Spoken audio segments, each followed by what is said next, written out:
Good morning, ladies and gentlemen, boys and girls. It's your host, your guy, DLG REPPIN. Live and direct yet again. Or it's good morning, or is it good evening, or is it good afternoon? It might be good evening and good afternoon in some parts of the country, or some parts of the world, should I say. But for me, here in London, England, it's good morning. Hope you all had a nice day yesterday, and there's more sun as well. I haven't checked the weather forecast yet, or looked outside for that matter. However, I've been reading a few things in the football side of things, and I'm going to start off with Mikel Arteta and Arsenal training. And I saw video footages of the Gunners players being put to their paces, and they look really well drilled and looked like they were working very hard to get fit for the resumption of them this season. And let's be real here. I saw some players that look like they are well on their way out, and there's some that will stay. And Mikel Arteta knows who he wants to go, so he will get shot of certain players. I mean, Aubameyang and Luis, there's pictures of them I can see with all smiles up. You know, you got Mustafi lying down on the pitch with the ball, using it as a pillow. Wow. And Arteta looks like he's in command of the players. So that's news on Arsenal. Right, let's get into it. Let's get into more football context, yeah? And moving on from Arsenal, Watford are facing a players' crisis now. It's been reported that two Watford players have caught the coronavirus. These are two Watford players, unnamed, according to Nigel Pearson. And I'm going to read what I've highlighted here, yeah? From the back page to where I am now. It says here, the three people who were tested positive were all very well surprised, as they looked very well. Or was it three players? Well, one of the three players is Adrian Marinappa. And Pearson, whose squad returned to contact training on Wednesday, added, I find it awkward to talk about football when we are in such a difficult situation nationwide. It doesn't seem right talking too much about the football side when we have got so many fatalities, which is something he made a point about, you know, which is something that is true. He is right. There is so many fatalities, over 36,000. That's a definite. I haven't checked the figures exactly, but I know it's over 36,000. I don't have. Oh, and Kabasele, the Watford captain, I believe. No, the Watford defender, should I say? The captain's Troy Deeney, but Christian Kabasele, the Belgian and Watford centre half, he says, I don't have the info, but I think we won't start June 12th. The most obvious choice is the end of June. So you have 4 weeks to train with the team. It's a big question mark. And it is a big question mark here. I think June 12th, even 19th is too soon to go into it, because the death toll, you know, it can go up, it can go down, it can stay up, it can stay down. But preferably, we all want it to stay down. But for me, I'm not convinced that the Premier League season can continue. I'm not saying it should be voided. I don't know when it can continue. It doesn't seem like it's going to happen in the next 4, 5, 8 days from now on. I'm just being brutally honest. And Nigel Pearson's got every right to be concerned, you know. I'm going to read a bit about Nigel Pearson. It says here, Watford manager Nigel Pearson has returned to training, but half a team have not. So it tells you what you need to hear, innit?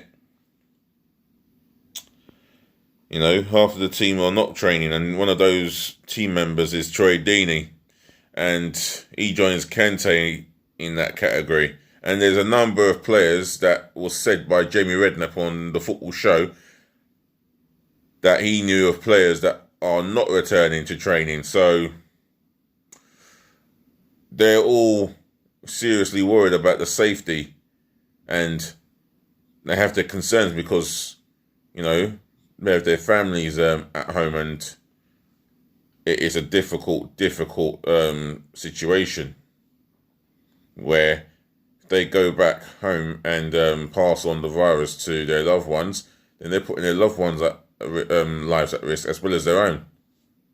You know, that's the reason why the government said that we should stay at home, protect the NHS, and save lives. And there is no other solution, you know, about a quick return date. And I think football's been pushed and rushed back too soon. You know, June the 12th is not that far away. Today's the 23rd of June. So we'll leave it as that. So moving on into other news, Jose Mourinho's come out and he's publicly stated that he used to be a dickhead while Inter Milan's head coach at the time. In the 2009-2010 season, he won the treble, the Coppa Italia, he won the Scudetto, and he won the Champions League in that year. And he said they lost 3-1 to Bergamo, and he screamed violently at his players, saying that you won the Scudetto as shit. Well, do you know how many teams that have not won Sweet FA for 30, 40, 50 years, and they'll give anything to win the Scudetto as shit? Those teams in the lower leagues, in Serie B, C, if there's a Serie D or E, or the non-league teams, they'll give anything to win the Scudetto. How can you call it the Scudetto as shit? That's insulting. But then again, Mourinho, your ego is just bigger than your whole life. And that's one of my reasons for not liking you as a person. However, as a manager, you've done well, albeit you've had fat money behind you all the time. Now that you don't have that amount of money at Tottenham Hotspur, I think you're getting found out gradually and more gradually about your management skills.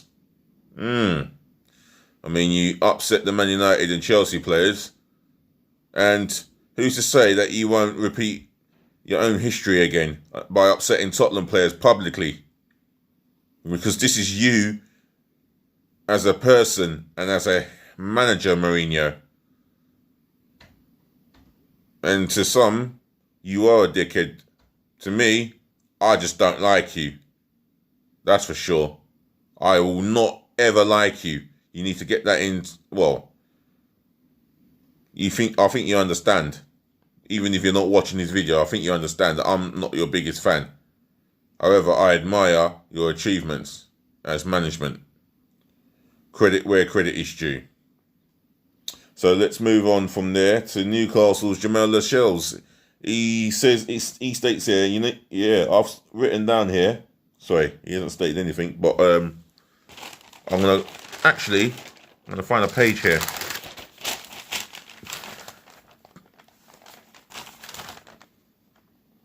I'm gonna have to continue with Mourinho's dickhead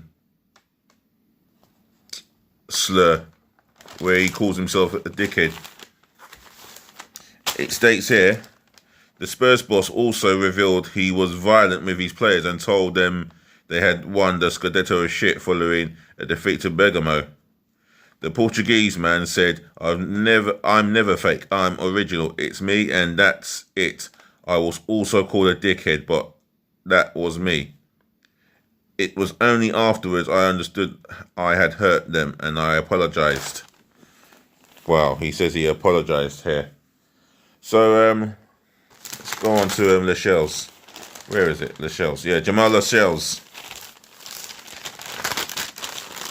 It reads here, Jamal Lascelles has only one burning motivation to play football again, winning the FA Cup. Well, if all those professional footballers had Jamal Lascelles' attitude, then football will be the way it is. Let's see if I can just swing it. Oh, so because of the lights. Do apologise about the light, but that's the sun reflecting on my recording. Anyway, Jamal Lascelles has stated that the motivation of him playing football is to win the FA Cup with the Toon Army. Well, that's something they haven't won since 1955. It's a long time. And I haven't read too much about it, but he has said a few things here. It's, no, I'm not going to go into it, but he has stated that he would like to he would like to win the FA Cup after it's been too long to wait. And if that's how he feels, then yeah, well done for him for saying that. I mean, that should be a motivation for his teammates, as well as the fans, as well as the management, to go on to win an FA Cup. They have got Man City in the FA Cup at home, and that's the quarter-final tie. So it looks like that's going to be on wait. That could be possibly voided as well, which will be a shame. Given Newcastle's circumstances and their uncircumstances with the billionaire takeover, which has been given the green light. So all we need to do is physically see Newcastle perform wonders in transfer windows, and that's where they become a bigger and better footballing side with better players. So there's exciting times for Newcastle. So, if they get their man who wants to win things and he wants to invest heavy money, so why can't good things come Newcastle's way? Right, I'm going to be moving on from Newcastle and Jamal Lascelles and talk about this man here, Mauricio Pochettino, written by Paul Jiggins. It states here, as Mauricio Pochettino sat sobbing in the dressing room after last year's Champions League final, he thought it was not meant to be like this. He had always expected to end the greatest night of his managerial career so far in floods of tears, just ones of joy. Instead, those streaming out were of sadness and despair. Well, he states here, I'm going to read a little bit more here before I read the highlighted parts. As the anniversary of Tottenham's debut in the final of Europe's elite competition approaches, their former boss Poch admits he was so devastated after the 2-0 loss to Liverpool in Madrid he could not stop crying. Yeah, well, I remember seeing him cry physically with joy after getting Tottenham into a Champions League final, and there was no controversial about it. I want to say that, but no, I can't say it. Let's take that Arsenal hat off and let's say it how it is. They deserve to win it. They were 2-0 down on the night and 3-0 down on aggregate, and the character that was shown by Lucas Moura alone, his composure and coolness in front of goal. What's the difference in getting Tottenham into that Champions League final?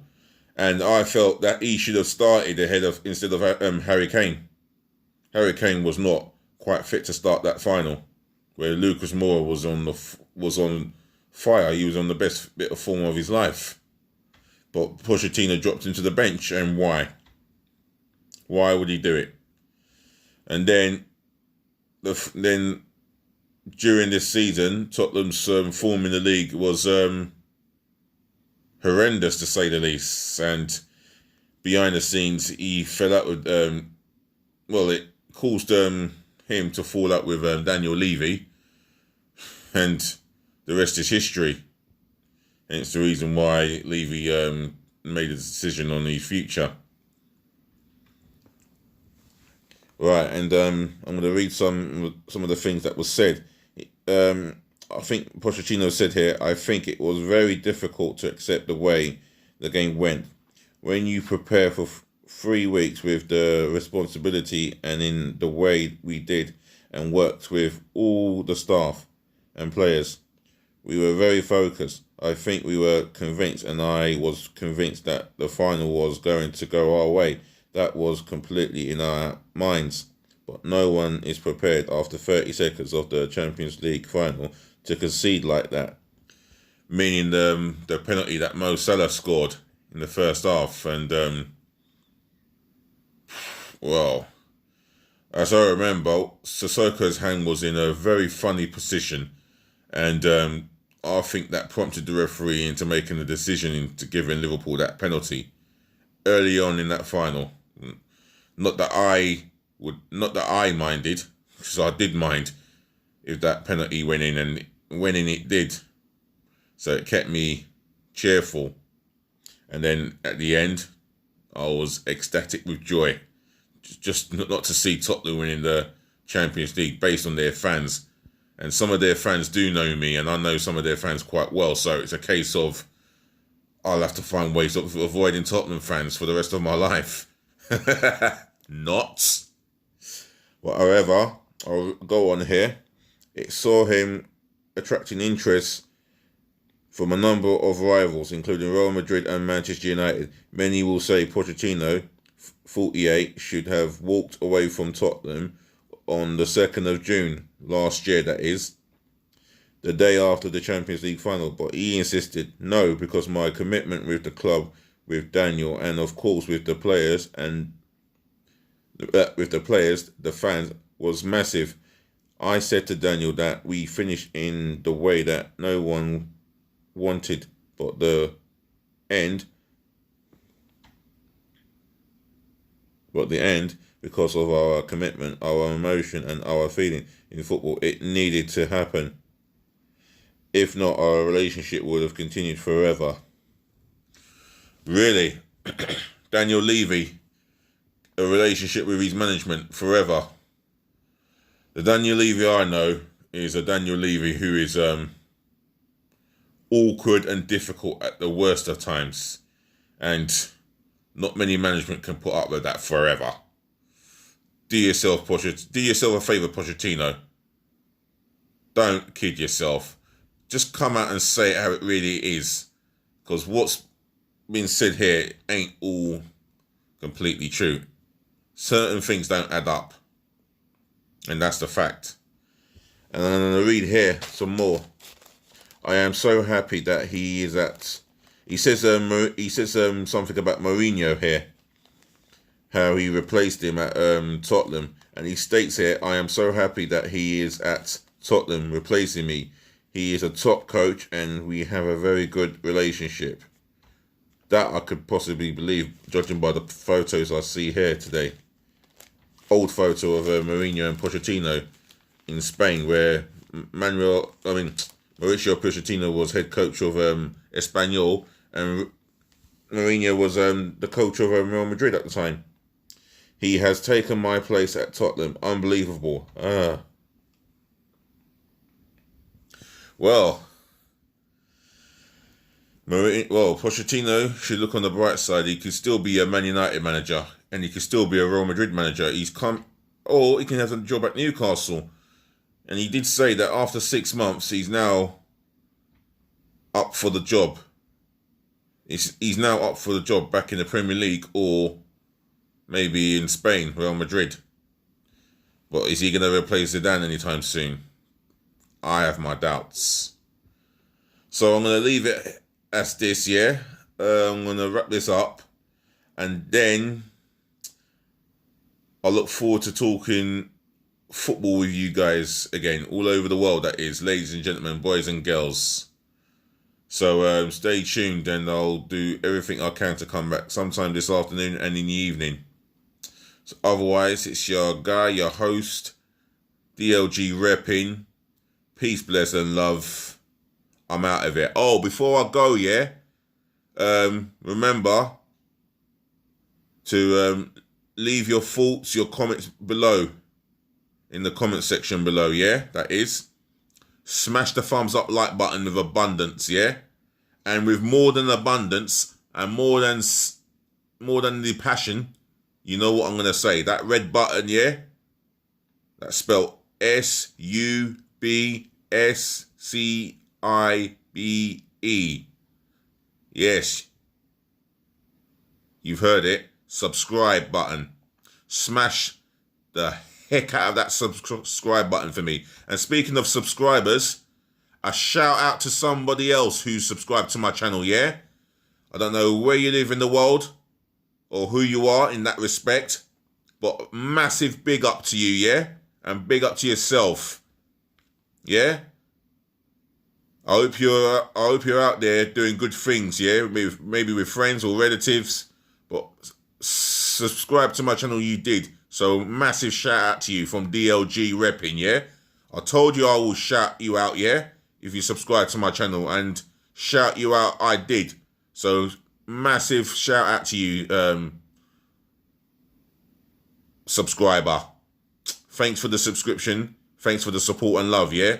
All appreciated. So that's me. That's me and my shout out done. And speaking of done, I'm done from this, yeah? See you later.